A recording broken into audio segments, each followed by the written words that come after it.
In the year 1986, demonologist Elise, who was a young and courageous woman at the time, visited the Lambert family's residence to meet Lorraine and tried to solve her stress regarding what she and her son Josh had been witnessing. Lorraine was very concerned and terrified. After observing something unusual in Josh's pictures, Lorraine showed all of the pictures to Elise, which had a bride that no one had seen before and who was getting nearer to Josh in every picture. Elise found this a bit unusual and did her research. However, while investigating, she got to know about Josh's rare ability to transmit himself into the world of the spirits. This trait is extremely rare. The demons in that world desperately desire people who possess this trait, as if they take hold of them, then they would be able to practice witchcraft on them to satisfy their evil and demonic needs. Unfortunately, because of that unique characteristic, the bride was following Josh so that she could possess him. Moreover, Elise, too, felt the presence of those demons at Lambert's residence, and also felt that those demons were trying to torture her, both physically and mentally, so that she wasn't able to help Josh in any way. However, she took a brave decision, and along with Lorraine, she was able to erase all of Josh's memories relating to the spirit world, and also end his ability to go there. Little did Josh know that everything would come full circle many years later,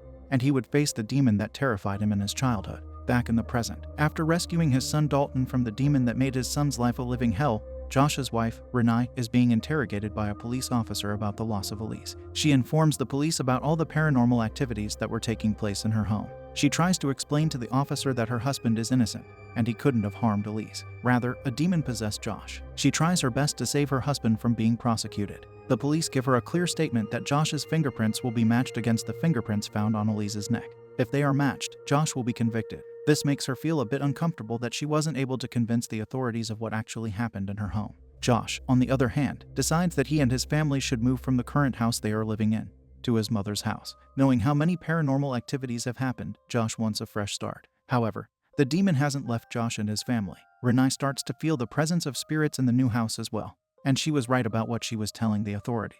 One day, Renee is busy doing chores, when suddenly the piano and the music player start playing on their own, and her daughter starts crying as well. Renee gets scared that something has happened to her daughter and runs to her room. She finds out that her daughter is on the floor. This confuses Renee, as her daughter isn't old enough to come out of the cradle just yet. Renee gets frightened and tells Josh all about it. Josh has become fed up with everything. This all is very frustrating for him, and he doesn't believe what Renee tries to tell him, arguing with her in the process. He tells Renee that, while rescuing Dalton, a demon followed him to this world and ended up murdering Elise, but now everything is back to normal, and she needs to get back to her usual routine. Renee is still reluctant. However, she realizes that she has no option and agrees with him, as this may make things better for her family. Meanwhile, Elise's paranormal research partners visit Elise's home so that they can know if there is any connection of demons to Elise's passing. During the search, suddenly one door opens on its own, and they take it as a signal from Elise's spirit. They head inside that room, where they find a videotape that Elise filmed while solving Josh's case all those years ago. Both the demonologists notice that whenever Josh talks, someone horrific is seen standing behind Josh. Meanwhile, back at Lambert's house, Dalton is about to sleep, and Lorraine decides to have some grandma-grandson time.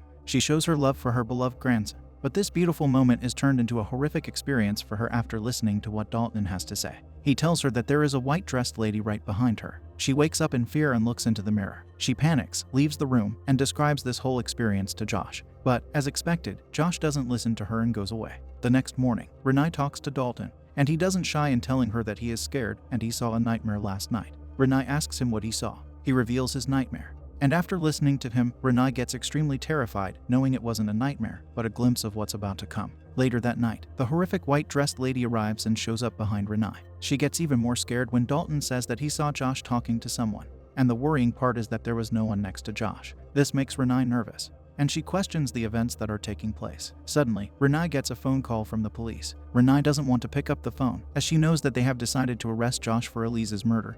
But with a heavy heart, she does. She doesn't want the police to show up at her home, but the news she's about to hear is definitely going to shock her. The officer informs Renee that Josh's fingerprints didn't match with the fingerprints found on Elise's neck. Therefore, Josh is innocent, and they are dropping all of the charges against him. This was a surprise for Renee. As Josh did strangle Elise, how did his fingerprints not match the ones found on Elise's neck? This only raises Renee's worries and fear. Paranormal activities once again start to terrify the Lambert family. Renee sees horrific demons in the house. These activities are followed by a huge cry from her daughter. She hurries to her daughter's room, but she finds the door to be locked. She begins to panic about her daughter. And once Renee is able to open up the door, she loses her mind discovering that her daughter isn't there. She rushes outside to search for her daughter, but a demon attacks her from behind, causing Renee to lose consciousness. Meanwhile, Lorraine is worried about the strange things she has been seeing, and how Josh has been acting so strangely. She decides to visit Specs and Tucker, to see if they can help her figure out what's going on. Unfortunately, Specs and Tucker can't provide any answers, but they show her the video in which a black shadowy figure is talking to Josh. This terrifies her,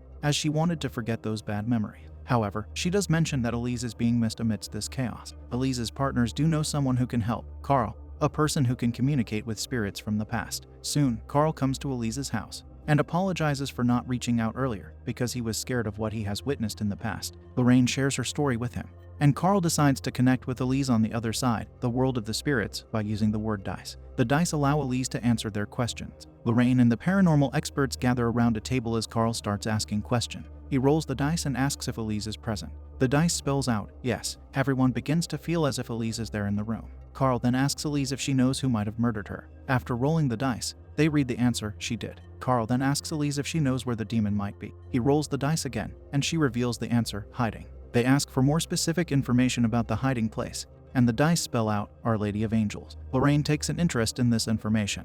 It is an old hospital where Lorraine used to work, and it's also where she recalls that the problems with Josh began. But the odd thing is, this hospital closed down many years ago. Lorraine informs the experts about a ghostly experience she had while working there. She and Josh entered a room where an old patient named Parker Crane was sleeping. Lorraine was analyzing the reports of Parker, and everything was going fine, but when Josh looked away and focused on the machines in the room, Parker got up and attacked Josh with his full strength. The nurses had to restrain him. Josh got scared, and Lorraine and her son quickly left the room to escape the chaotic situation. Later, Lorraine entered an elevator, and to her surprise, Parker also got on. She tried to make conversation, to let him know that he should be in bed, as he is in a critical situation and shouldn't be wandering around the hospital. However, Parker stayed silent as an owl. When the elevator reached the main floor, Parker silently walked off to the left. Lorraine found this a bit unusual, but tried to ignore it. But she couldn't stop being anxious about Parker's behavior. She approached the receptionist in the lobby and asked why Parker Crane was up and moving around. The receptionist gave her an awkward look, and informed Lorraine that Parker Crane jumped off the building that morning. Lorraine felt a shiver down her spine, and left the hospital in a hurry. After listening to this, the experts got terrified too. All the experts and Lorraine know that ending these demonic activities would be dangerous and may also cost them their lives, but they decide to visit the hospital. On the other hand, Renai is still lying unconscious on the ground. Josh is behaving more awkwardly than ever. Some invisible spirit is threatening Josh that it will harm his family. Josh fights with these voices and comes out to find Renai on the ground. He brings Renai back to her senses. The moment she wakes up, she screams and pushes Josh away, rushing to her daughter's room where she finally finds her daughter in the cradle. Josh asks about this, and Renai explains the whole situation. He tells her to ignore these events, but as he's speaking, the piano starts to play on its own. They both check, but there isn't a single soul besides the two of them. Renai takes an odd step. She continues to play that piano tune. Josh asks her to stop. Interestingly, she questions him about it, and Josh doesn't know which one it is. That specific song was Josh's favorite,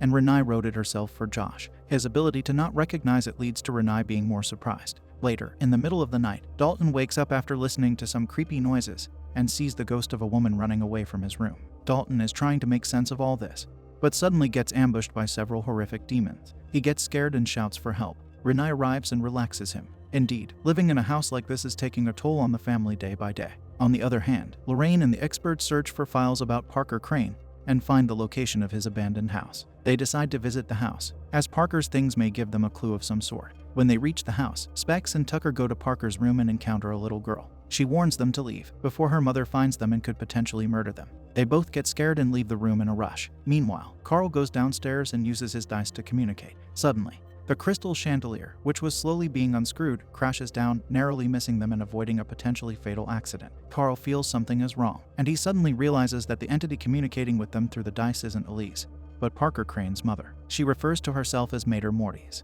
They enter another room concealed behind a bookcase and discover rows of individuals under the covers. They discover that Parker Crane was a serial murderer called the Black Bride. He would wear a black wedding dress and commit murders. They find the black wedding dress displayed on a mannequin. Curiously, Carl touches the dress and sees a disturbing scene. He witnesses a man putting on makeup, while a woman tied up behind him screams. The man then ends up slaughtering the woman. This explains the covered people in the room. They are all Parker's victims. They get to realize that the black bride behind young Josh is the demonic soul of Parker. And more shockingly, Josh's body is possessed by Parker's soul, which is why Josh's body is entrapped in the world of the spirits. The next morning, Lorraine warns Renai to stay away from Josh, as his body is in control of Parker now, and he will use Josh's body to continue to commit heinous crimes. Carl and the experts make a plan. Carl will go inside the house and will somehow send Josh unconscious. Meanwhile, Specs and Tucker will stay in the van and watch all the activity, and Renai and her family will stay in the car. Carl goes inside and talks to Josh in a casual manner. Josh finds Carl behaving unusually and realizes that something's off.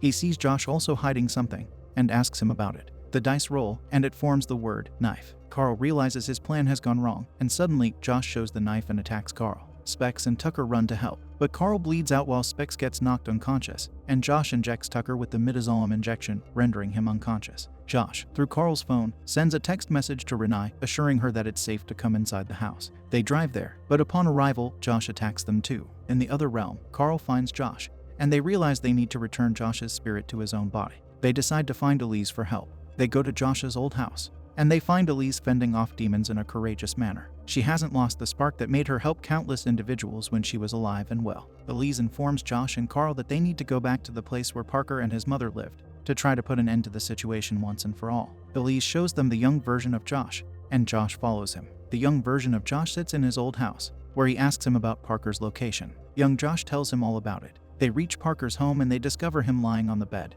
dressed as a girl. Parker yells, insisting that his name is Parker. His mother enters the room holding a drawing that he made, and angrily asks if he is responsible for it. Initially, Parker denies it, but then admits it. His mother shouts, expressing her anger, and strikes him because she claims his name is not Parker, as that was his father's choice. According to her, his real name is Marilyn. This woman was cruel and indeed demonic. Suddenly, Parker's mother notices Carl, Josh, and Elise watching them. She screams at them, causing Elise and Carl to be forcefully thrown out of the room, and the door slams shut, trapping Josh inside. Parker's mother confronts Josh, while summoning the spirits of Parker's victims. They begin to torment Josh. Meanwhile, in the real world, Josh is heading toward the basement to attack Renai and the boys. He breaks through their defenses and pushes Renai to the ground, intending to harm her. However, he becomes momentarily distracted when he sees Dalton peacefully asleep. Dalton is trying to connect to his father's spirit in the other world. Soon, Elise defeats Mrs. Crane and destroys her memories once and for all. Parker erases all memories of his mother, whereas Elise tells Carl and Josh that they must leave as the realm they are in is rapidly crumbling.